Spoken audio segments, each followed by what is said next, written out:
सदा हर्षित रहने के लिए कौन सी सहज युक्ति है और सदा हर्षित रहने का यादगार रूप में कौन सा चित्र है जिसमें विशेष हर्षित मुख को ही दिखाया है।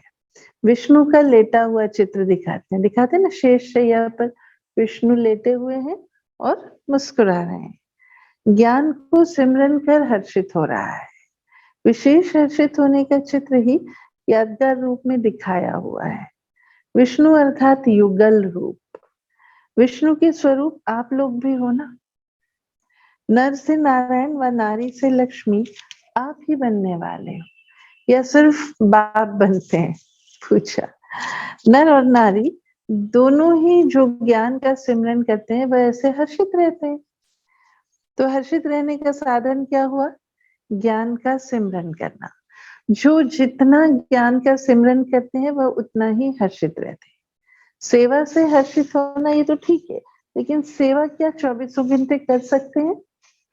लेकिन ज्ञान का सिमरन हम हर समय कर सकते हैं। ज्ञान की डांस हमेशा हो सकती है, सेवा की डांस नहीं हो सकती है ना। ज्ञान का सिमरन न चलने का कारण क्या है? व्यर्थ सिमरन में चले जाते हैं। कुछ ना कुछ खिचड़ा बुद्धि में रहता है, फिर उस हिसाब से विचार चलने लगते हैं ना। व्यर्थ सिमरन होता है तो ज्ञान का सिमरन नहीं होता। अगर बुद्धि सदा ज्ञान के सिमरन में तत्पर रखो तो सदा हर्षित रहेंगे। व्यर्थ सिमरन हो गए। कुछ कुछ लिखने की भी हैबिट होनी चाहिए। कोई चीज मन में आती है, भले ठीक है बहुत रिफाइन नहीं लिख पाए, हमको कहीं छपाना नहीं, पर ये खुद भी अपने ग्रोथ के लिए भी बैठ के कभी भी कुछ खाली टाइम है, मन बुद्धि दर दर हो रही है, तो बैठ के कुछ लिखने की हैबिट होनी चाहिए। तो ज्ञान सिमरन करने के लिए, सदैव हर्षित रहने के लिए खजाना तो बहुत मिला हुआ है। जैसे आजकल कोई बहुत धनवान होते हैं तो कहते हैं इनके पास तो अनगिनत धन है, ऐसे ही ज्ञान का खजाना जो मिला है वह गिनती कर सकते हो? इतना अनगिनत होते हुए फिर छोड़ क्यों देते हो? कोई कमी के कारण ही उस चीज का ना होना संभव होता है, लेकिन कमी ना होते भी चीज ना हो यह तो नहीं होना चाहिए ना। ज्ञान के खजाने से वह बातें ज्यादा अच्छी लगती हैं क्या? जैसे समझते हो कि यह बहुत समय की आदत पड़ी हुई है, इसलिए ना चाहते भी आ जाता है। तो अब ज्ञान का सिमरन करते हुए कितना समय हुआ है? पूछ रहे हैं।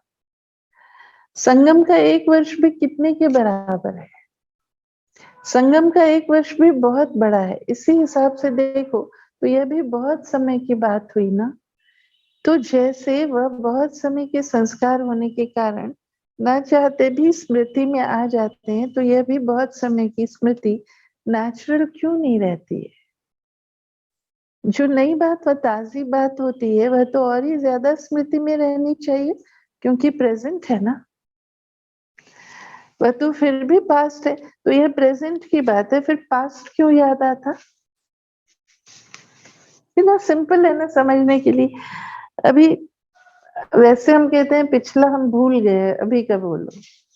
अब अभी का तो संगम पर बाबा मिला है, ज्ञान मिला है, ये बातें याद आनी चाहिए। याद क्या आता है? बीती हुई बातें। तो पिछला क्यों याद आता? जब पास्ट याद आता है तो पास्ट के साथ साथ यह भी याद आता है कि इससे प्राप्ति क्या होगी।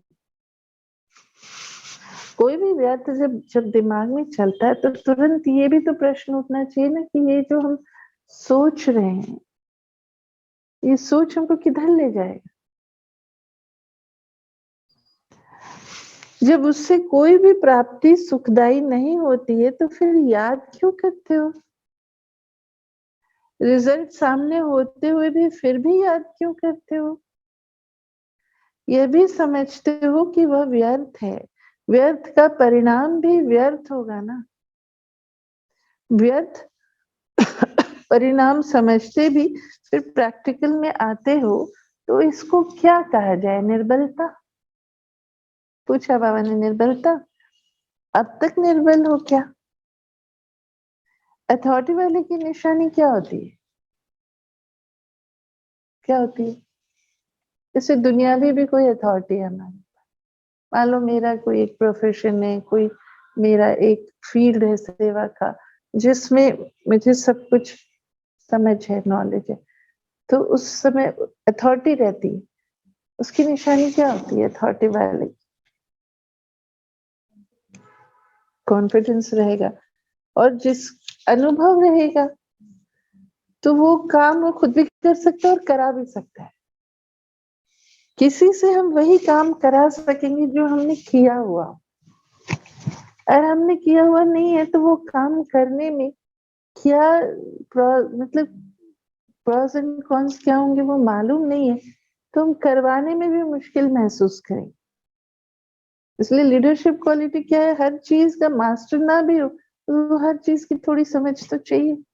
ये है कि अथॉरिटी है, फिर ये सारा मालूम है, ये शक्तियों की भी अथॉरिटी है। अलमाइटी अर्थात सर्वशक्तिवान, तो जो अथॉरिटी वाला है उसमें विल पावर होती है, जो चाहे वह कर सकता है, करा सकता है। इसलिए कहा जाता है ये अथॉरिटी वाला है। बाप ने जो अथॉरिटी दी है वह अभी प्राप्त नहीं की है क्या? मास्टर ऑलमाइटी अथॉरिटी हो। ऑलमाइटी अर्थात सर्वशक्तिवान, सर्वशक्तिवान। तो मास्टर ऑलमाइटी माना मास्टर सर्वशक्तिवान।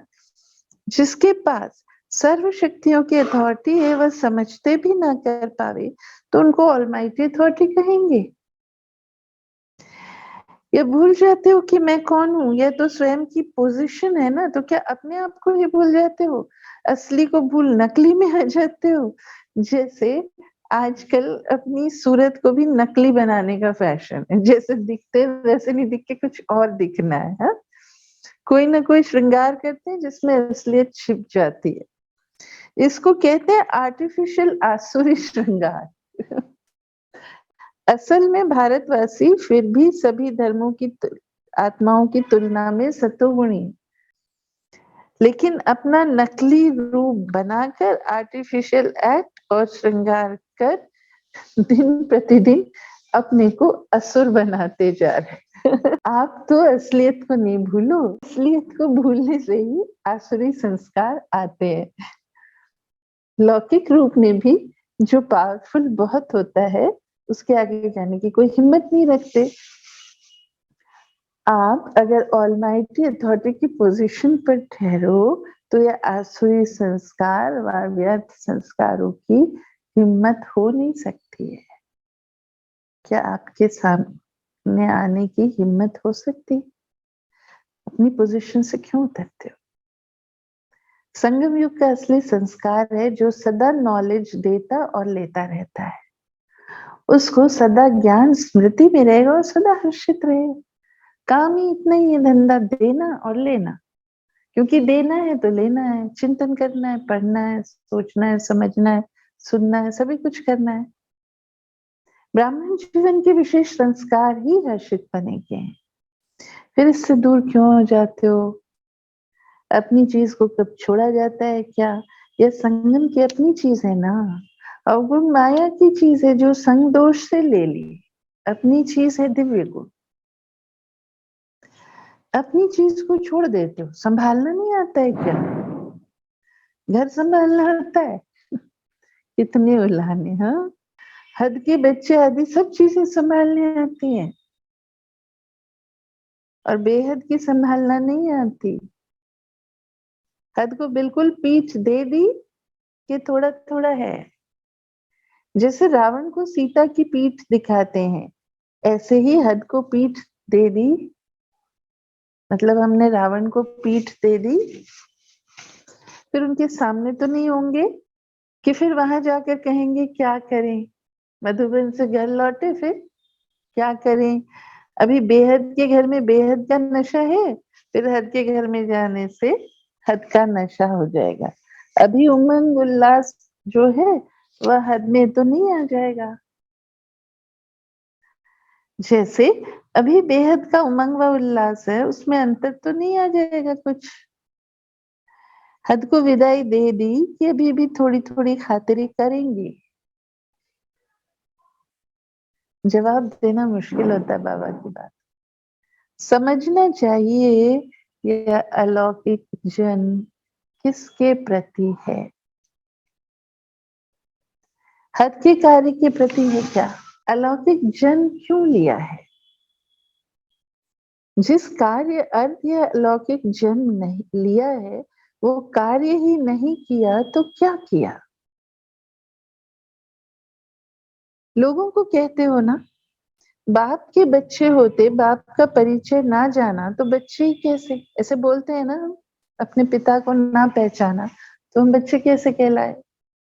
ऐसे ही अपने से पूछो, बेहद के बाप के बेहद के बच्चे बन चुके हो, मान चुके हो, जान चुके हो, फिर भी बेहद के कार्य में ना आवे, तो फिर आपका अलौकिक जन्म क्या हुआ?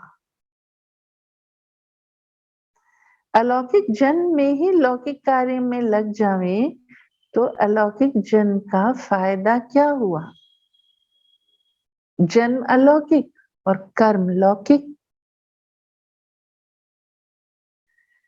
अपने जन्म और समय के महत्व को जानो, तभी महान कर्तव्य कर सकेंगे। गैस के गुब्बारे नहीं बनना है। गैस के गुब्बारे माना खुश हो जाते हैं ना, थोड़े में उड़ने लगते हैं, वाह वाह हमको भगवान मिला, हमको ऐसा। अरे मिला तो फिर किया क्या?